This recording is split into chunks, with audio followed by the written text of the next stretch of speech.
Hello, my friend, and welcome to another episode of Super English Talks.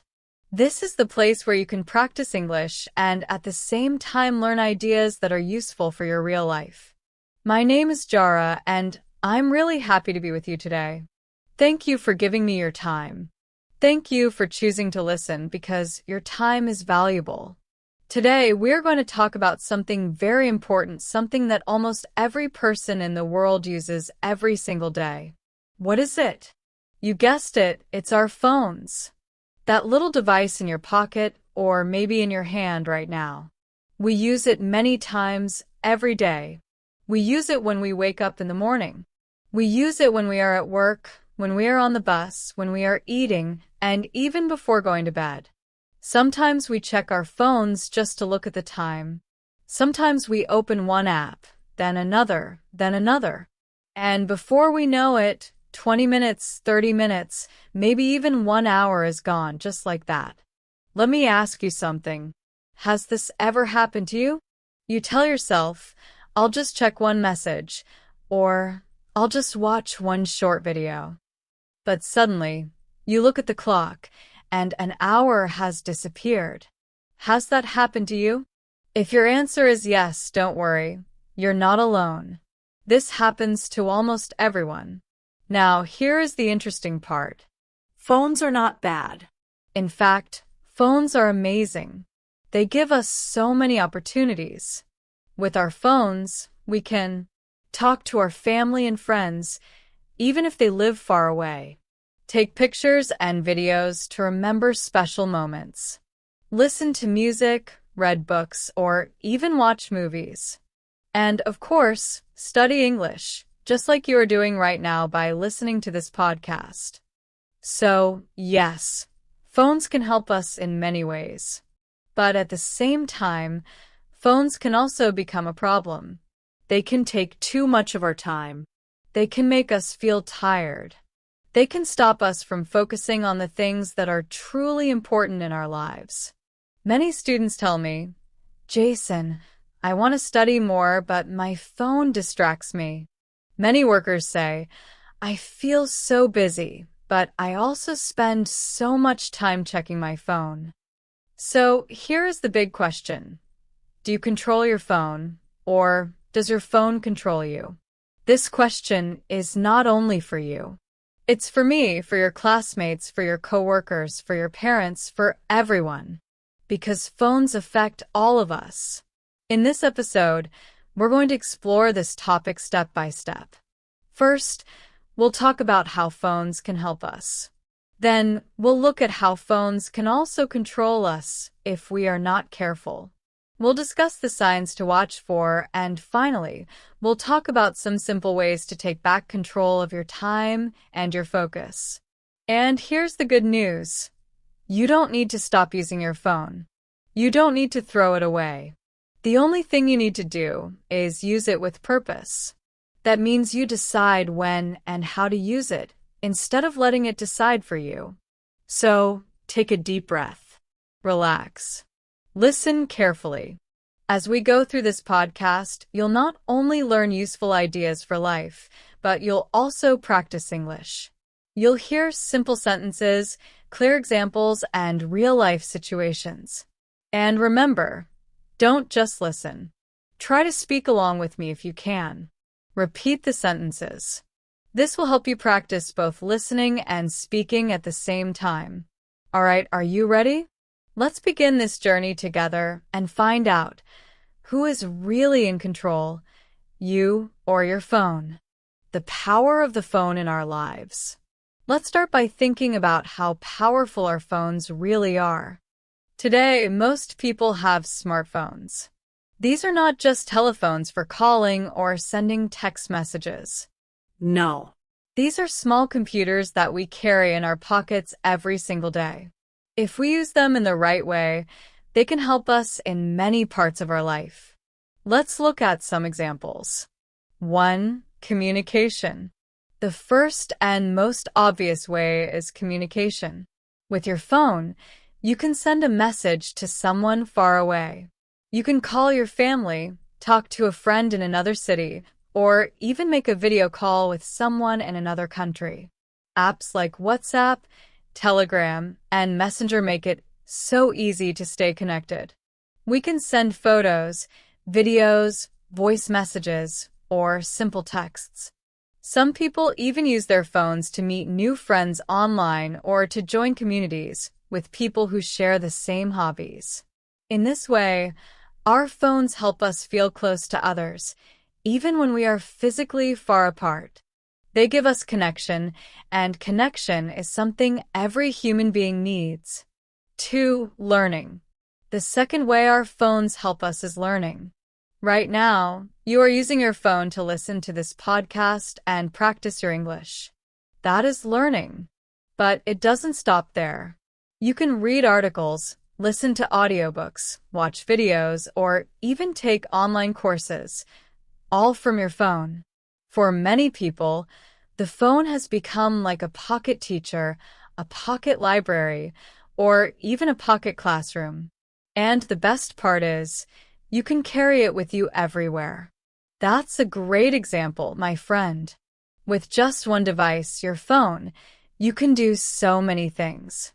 You can listen to English podcasts, watch YouTube lessons, read English news, or use apps like Duolingo, BBC Learning English, or many others. Some people even join online classes or talk with English-speaking partners, all through their phones. It has never been easier in human history to learn a language than it is today. And the phone in your pocket is the key that makes all of this possible. Now, let's think about something else: navigation and maps. Imagine this. You are in a new city and you don't know where to go. In the past, people had to carry paper maps or ask strangers for directions. But today, you just open Google Maps or another map app, and instantly you see the way. You can find out how long it will take to walk, drive, or take a bus. You can find the nearest restaurant, hospital, or gas station with just a few taps. For travelers, for students, and for busy workers, this is a lifesaver. Now, let's move to another area: entertainment. Phones are not only for work and study. They also give us many ways to relax and have fun. You can watch videos, listen to music, play games, read books, or scroll through social media. Maybe you enjoy cooking videos. Maybe you love funny clips or inspirational stories.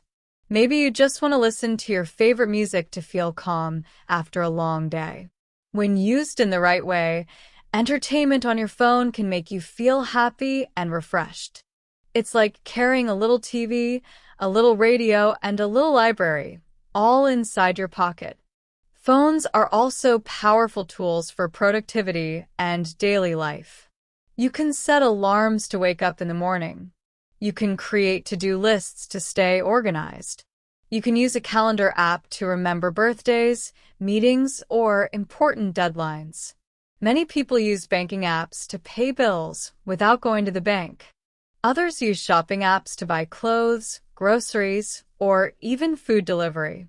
Some use health apps to count their steps, track their sleep, or follow a workout routine. There are even apps for meditation and stress relief to help you relax and take care of your mind. So yes, our phones can help us in many different ways every single day. Phones are tools. They are useful. They can make our lives easier, more fun, and more connected. We can learn, grow, and enjoy life with their help. But now, let's stop and think clearly. Even though phones are amazing, there is also a problem. Sometimes they take too much of our time. Sometimes, instead of us controlling them, they start to control us. We open our phone to check one message, but we stay for 30 minutes. We watch one video, then another, then another. We say, "I'll stop after this one," but we keep going. We forget what we were doing before. We lose time. We feel tired. We feel like we didn't do anything important. So the big question is, how do we know when a phone is helping us and when it is wasting our time. That's what we're going to talk about next. When the phone starts to control you. Now that we understand how powerful and helpful phones can be, let's look at the other side. Yes, phones are useful, but if we are not careful, they can also begin to control us. And the truth is, many people don't even notice when this is happening. They think they are using the phone, but in reality, the phone is using them. So, how do we know if our phone is starting to control us? One of the first signs is checking your phone the moment you wake up. Imagine this. You open your eyes in the morning. What is the first thing you do? Do you stretch? Do you take a deep breath and smile? Or do you reach for your phone and start scrolling? Many people don't even get out of bed before they check messages, emails, or social media. This becomes a habit, and it can start your day in the wrong way, full of noise, distraction, and stress, before your brain has even fully woken up. Another sign is feeling uncomfortable or anxious when your phone is not with you. For example, imagine you forget your phone at home one day. You go out, maybe to school, to work, or to meet a friend, and suddenly you feel lost. You feel nervous. You keep thinking, what if someone calls me? What if I miss an important message? What if something happens and I don't know about it right away? This feeling, this anxiety, is a clear sign that the phone is starting to control you, not the other way around. You keep touching your pockets or your bag, looking for your phone. You feel nervous, even if you don't really need it at that moment. This is a clear sign that your phone has become more than just a tool. It has become something you depend on too much. Now, let's talk about another big sign: losing time. This is one of the most common problems people face with phones. Have you ever said to yourself, I'll just check one message, or I'll just watch one short video? But then, 1 hour later, you're still using your phone. This happens to so many people. Why? Because social media, games, and video platforms are designed to keep you on the screen. They don't want you to stop. The apps show you more and more of what you like, so you keep scrolling, tapping, and watching. At first, you may feel good. Maybe you laugh at a funny video or enjoy reading a post. But later, you realize something important. You didn't do what you planned to do. You lost time. You feel behind. You feel tired. Let me share a short story. My friend had to study for an important English test. She told herself, I'll take a 5-minute break and check Instagram. She opened the app and started scrolling.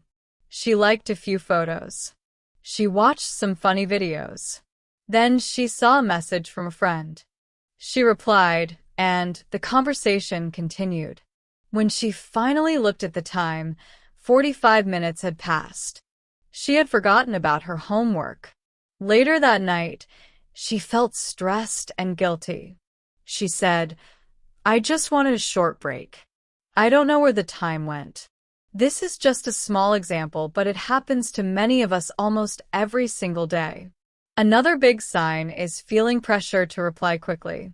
Maybe someone sends you a message, and if you don't answer right away, you feel nervous.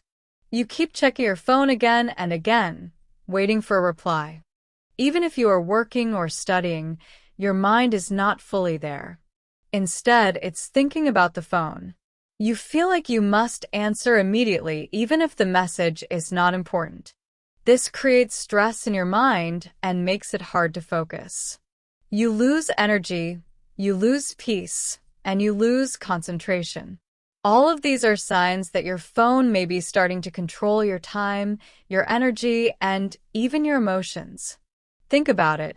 When your phone tells you when to wake up, when to look, when to reply, and even how to feel, then something is not right. You should be the one in control, not the phone. But here is some good news. If this happens to you, it does not mean you are lazy. It does not mean you are weak. It simply means you need to become more aware and make small changes. The first step is always to recognize the signs. Once you see the problem, you can begin to fix it. So now let's go deeper. The big question is, why does this happen? Now that we understand the signs that show a phone might be controlling us, it's time to ask an important question. Why does this happen? Why do we keep checking our phones again and again? Why do we lose time without noticing? Why is it so hard to stop? The answer is simple, but also very powerful. Phones and apps are designed to make us use them more. Yes, that's right. Many apps we use every day, Instagram, YouTube, TikTok, Facebook, even some messaging apps, are built to capture and hold our attention. The longer we stay on the app, the more advertisements we see. The more ads we see, the more money the company makes. That is how most of these apps and platforms earn their money. So their main goal is not to help us stop using them. Their goal is to keep us coming back, again and again. Their goal is simple, to help us stay longer, to keep us on the screen. Let's look at a few simple but very important words that will help us understand this better. The first word is addiction. Addiction means when you cannot stop doing something, even if you know it's not good for you. It's more than just a habit. It's a habit that becomes too strong. For example, some people are addicted to smoking. Some are addicted to sugar or fast food. In the same way, many people are addicted to their phones. What does this look like? It looks like checking your phone again and again, even when you don't need to. It feels like being uncomfortable when your phone is not with you. It's that strong pull to always look, always check, always scroll. The second word is notifications. These are the small messages your phone sends to you. A sound, a vibration, a light, or a pop-up message that says you have a new message or someone liked your photo. Every time you hear that sound or see that little light, your brain feels excited. You feel curious. You want to check it right away. And here's the truth. This is not an accident. Apps use notifications to pull you back again and again. Some apps even send too many notifications, even when nothing is very important. Over time, this makes you check your phone without even thinking. The third word is scrolling. Scrolling means moving your finger up and down the screen to see more content. On social media apps, scrolling never ends. There is no bottom. You can scroll forever. You watch one video, then another, then another. Why?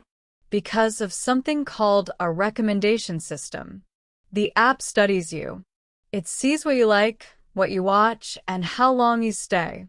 Then it gives you more of the same. If you like funny cat videos, it will show you more cats. Then maybe a dog video. Then a baby video.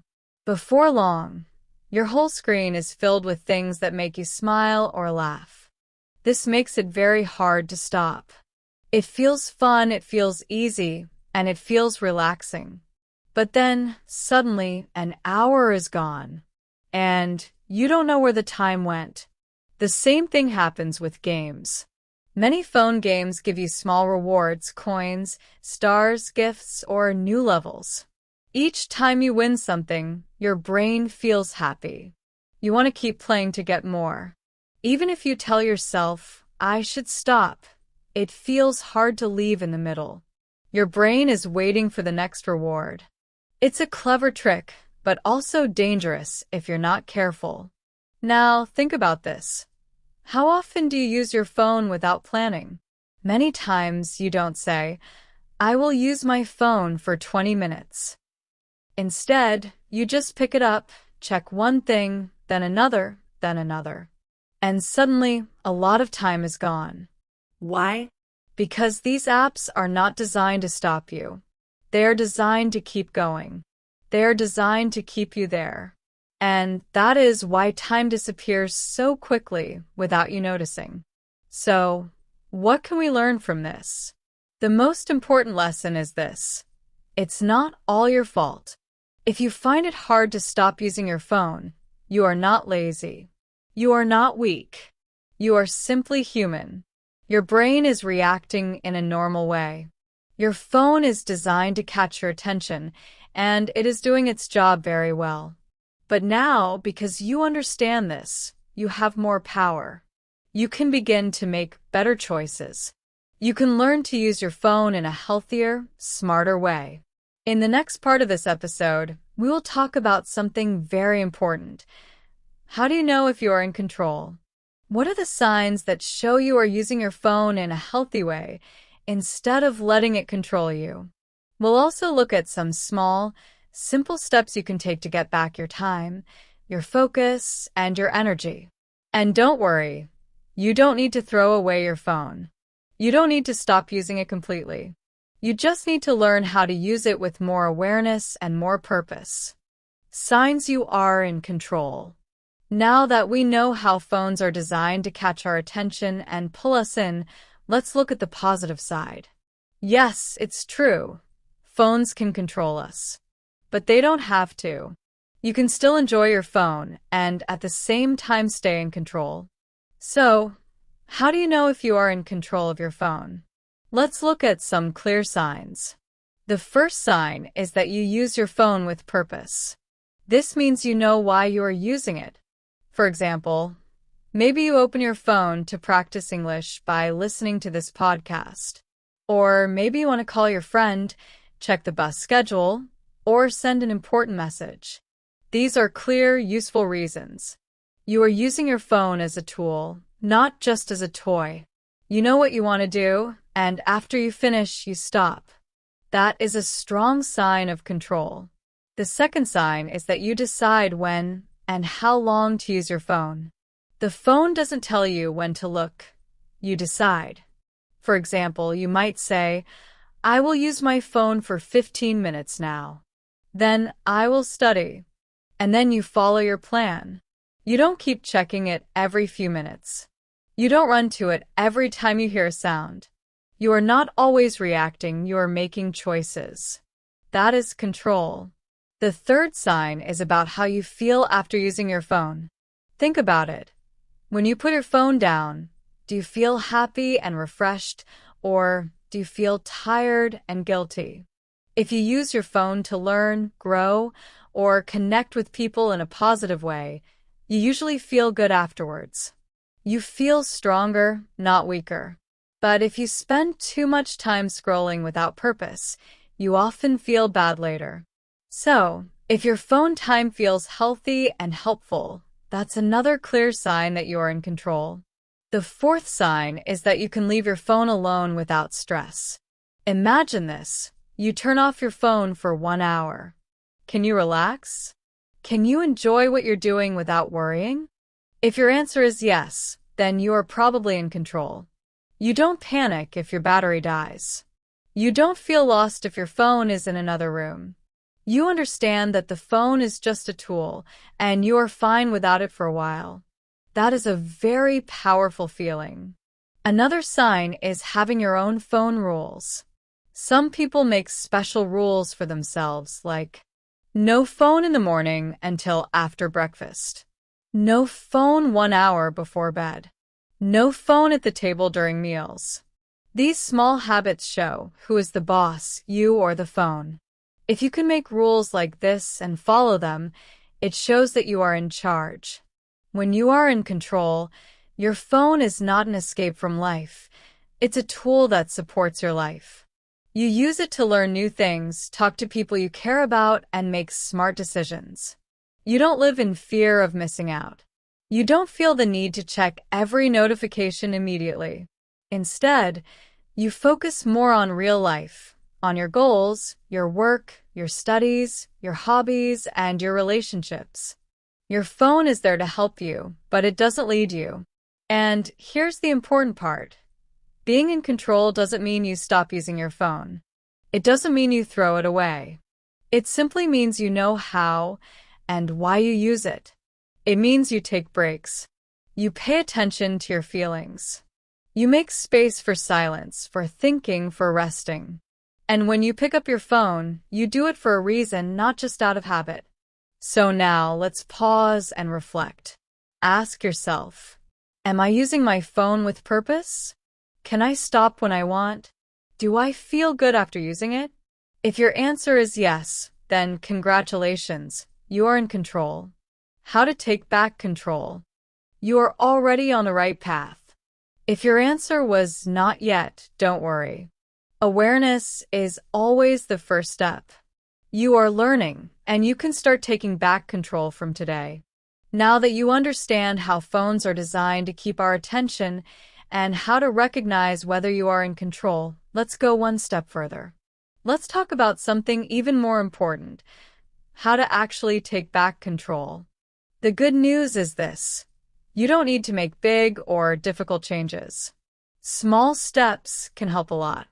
And when you take control of your phone use, you feel better, you think more clearly, and you live more fully. So, let's go through some easy and practical tips you can start using today. Tip 1. Turn off notifications. Remember, notifications are the sounds, vibrations, or little lights that pop up on your screen. They are designed to pull your attention, even when nothing is truly important. If you turn off notifications for social media, games, and other non-essential apps, your phone will suddenly feel more peaceful. You won't feel that constant urge to check it every few minutes. And don't worry, you'll still see your messages when you choose to open the app. The difference is, you decide when to check, not the app. Tip 2. Set screen time limits. Most smartphones have a feature that shows you how much time you spend on each app. Some even allow you to set limits. For example, you might allow yourself 30 minutes a day on Instagram or 1 hour on YouTube. After that, the app will remind you or even lock itself until the next day. At first, this might feel strange, but over time, you'll see it as a healthy boundary, one that keeps you from spending hours without noticing. It makes you more aware, more intentional. Tip 3. Create phone-free times. This means you choose specific moments in your day when you put your phone completely away. Some of the best times for this are: in the morning, don't touch your phone for the first 30 minutes after waking. Give your brain a calm and fresh start. At night, put your phone away 30 minutes or 1 hour before sleep. This helps your mind slow down and rest better. During meals, no phones at the table. Instead, enjoy your food or talk to the people with you. These short phone-free moments may sound small, but they make a big difference. They give you back your focus and your peace. Tip 4. Use your phone for learning and growth. Your phone can be a distraction, but it can also be your best teacher. There are many apps and resources that help you learn English, grow your skills, and stay motivated. Right now, you're already doing this by listening to this podcast. Great job! You can also try watching short English learning videos, reading the news in simple English, or using apps like Duolingo or BBC Learning English. When you use your phone for positive learning, you don't feel guilty afterwards. Instead, you feel proud because you've made real progress. Tip 5. Keep your phone away while working or studying. If you're reading, writing, or doing homework, try this. Put your phone in another room. Not just on silent, but physically away from you. When your phone is out of sight, you won't be tempted to check it every time the screen lights up. And you'll be surprised how much faster and better you can focus. These small, simple changes can add up to something powerful. Each one gives you a little more peace, a little more focus, and a little more freedom. Now that we've talked about how to take back control of your phone, it's time for something important, a challenge for you. Yes, you. You've listened to this episode. You've learned new ideas. You've thought about your own habits. And now, it's time to take action. Don't worry, this challenge is small, simple, and easy to try. but it can help you make a real change in your daily life. Challenge 1. Check your phone only once every hour. Here's how it works. If you feel like checking your messages, social media, or apps, just wait. Look at the time. If the hour hasn't changed yet, don't touch your phone. For example, if you check your phone at 10:15, try not to check again until 11 o'clock. Of course, if you really need your phone for something important, like making a call or checking directions, that's okay. But for everything else, wait until the next hour. It sounds easy, but you'll notice something surprising. You probably reach for your phone more often than you thought. This exercise helps you pause, become aware, and take back control. Challenge 2. Turn off your phone 30 minutes before bed. Instead of scrolling until the very last second, give yourself space to rest. Turn your phone off, put it in another room, or switch it to airplane mode. Use that time to do something calming. Read a book, stretch, write in a journal, talk to someone in your family, or simply sit quietly and think. Your mind will relax, and your sleep will improve. You don't need to do both challenges at the same time. Start with just one. Choose the one that feels right for you. And remember, this isn't about being perfect.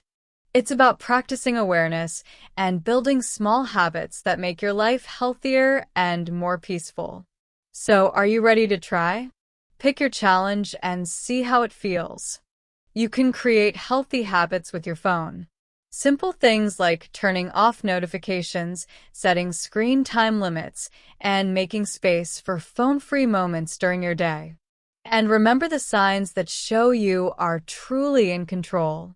When you use your phone without guilt.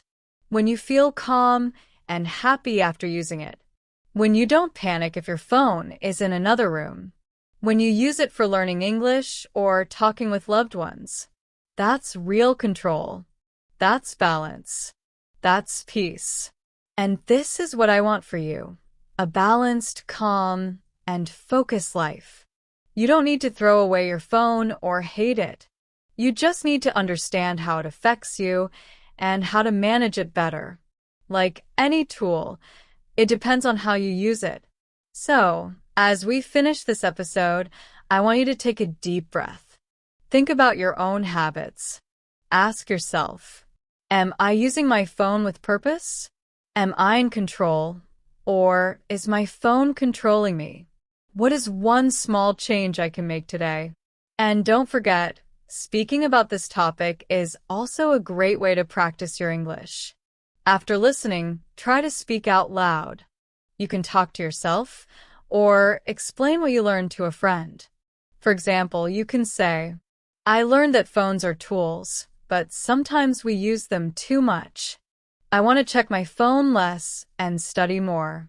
Tonight, I will try turning off my phone before bed. When you speak out loud, you practice fluency, confidence, and memory. If you feel shy, you can also write your thoughts in a journal or record your voice. The more you use English, the better you will get. And one more tip. Listen to this episode again, maybe tomorrow or next week. Repetition helps you remember and understand more. You may catch new words or ideas that you didn't notice the first time.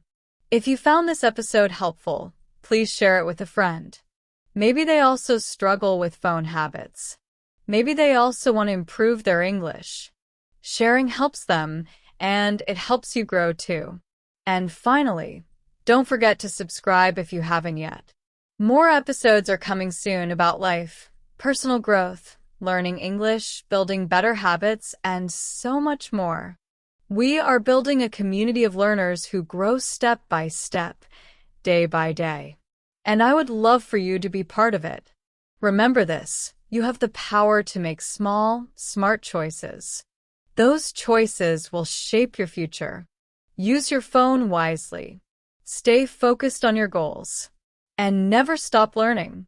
Thank you again for listening, my friend. You're not alone on this journey. Many others are walking the same path with you.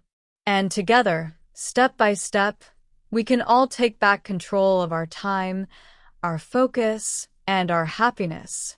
Until next time, my friend, keep learning, keep growing, and keep speaking English.